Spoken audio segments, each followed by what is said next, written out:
రేపే చైత్ర అమావాస్య. అందులోనూ ఆదివారం పడింది. చాలా విశేషంగా మనం ఏమైనా చేసుకుంటే విశేషంగా యోగిస్తాయి అన్నమాట.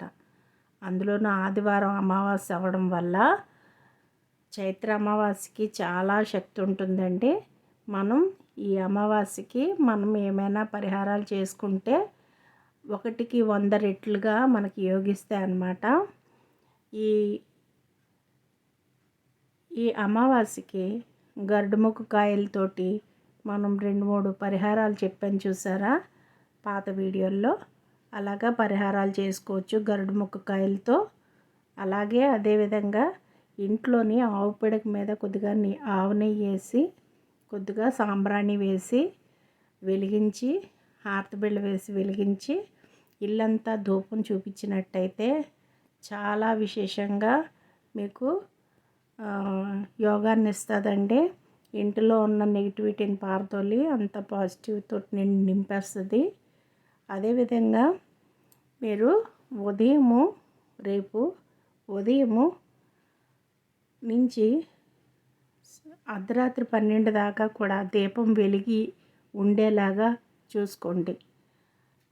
కొద్దిగా పెద్దగా ఉన్న కుందు తీసుకొని అందులోని రెడ్ కలర్ ఒత్తులు 3 వేసి వెలిగించి అవి మనం రాత్రి 12 దాటిన దాకా కూడా వెలుగుతూ ఉండేలాగా చూసుకోండి. జాగ్రత్తగా చూసుకోండి. అంటే అంత పెద్ద కుందు తీసుకోండి. కొద్దిగా నూనె ఎక్కువ వేసి చక్కగా 3 ఒత్తులు రెడ్ కలర్ ఒత్తులు వేసి వెలిగించి పెట్టండి. నైవేద్యం బెల్లం పరవాన్నం వండి పెట్టండి. విశేషంగా రేపు లలిత అమ్మవారిని పూజించుకున్న, ఆ కాళీ అమ్మవారిని పూజించుకున్న, ఆ దుర్గా అమ్మవారిని పూజించుకున్న, లేదంటే మీకు ఇష్టమైన అమ్మవారి ఎవరైనా సరే వాళ్ళని పూజించుకోండి.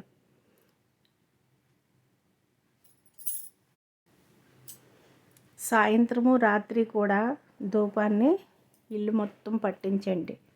ఆవు పిడక మీద ధూపం అంటే సాంబ్రాణి వేసి కొద్దిగా నెయ్యి వేసి మొత్తం ఇల్లంతా ధూపం చూపించండి. చాలా మంచిది. మీరు ఈరోజు ఏ పరిహారాలు చేసుకున్నా కూడా కొండంత ఫలాన్ని మీకు ఇస్తూ ఉంటుంది అన్నమాట.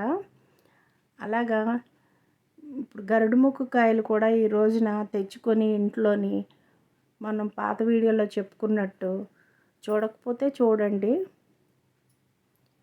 గరుడుముఖ కాయల్ని మనం ఇంటికి తీసుకొని వచ్చి చక్కగాను ఒక గాజు బౌల్లో ఉప్పు వేసి ఆ ఉప్పు మీద ఈ 4 పక్కల ఈ గరుడుముఖ కాయలను పెట్టి 4 దిక్కుల వైపు అన్నమాట పెట్టి అందు మీద కొద్దిగా పసుపు కుంకుమ ఒక పుష్పం పెట్టి ఇంటికి నైరుతిలోని పెట్టుకోండి.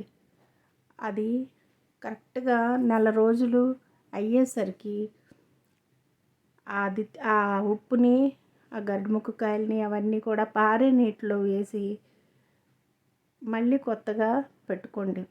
మీరు ఏదైనా ఒక కోరిక అనుకొని అది పెట్టాలన్నమాట. గరుడుముఖ కాయలు ఉప్పులోని వేసి పసుపు కుంకుమ కూడా వేసి హారతి చూపించి నైరుతిలో పెట్టుకుంటే మనం ఏమైతే కోరుకుంటామో అవి జరుగుతాయి అన్నమాట. ఖచ్చితంగా జరుగుతాయి. మీరు ప్రయత్నించి చూడండి, మీరే నమ్ముతారు. అలాగా పిల్లలు విదేశాల్లో సెటిల్ అవ్వాలన్నా, మనకి ఇంట్లోని భార్యాభర్తలు చాలా ప్రశాంతంగా ప్రేమగా ఉండాలన్నా, పిల్లల మాట వినాలన్నా ఈ గరుడుముఖ కాయలతోటి పరిహారాలు చాలా రకాలు ఉన్నాయి. అలా గరుడుముఖ కాయలతో పరిహారాలు ఏమన్నా చేసుకోవాలనుకుంటే రేపు చేసుకోండి. చాలా బాగా ఉంటుంది. విశేషంగా యోగిస్తాయి అన్నమాట. మీరు సాయంత్రం పూట లలితా సహస్రనామాన్ని చదివినట్టయితే కొండంత ఫలాన్ని మీకు ఇస్తుంది. రేపు ఈ పరిహారాలన్నీ కూడా చేసుకొని హ్యాపీగా ఉండండి. ఈ వీడియో మీకు నచ్చినట్టయితే like, share and subscribe please.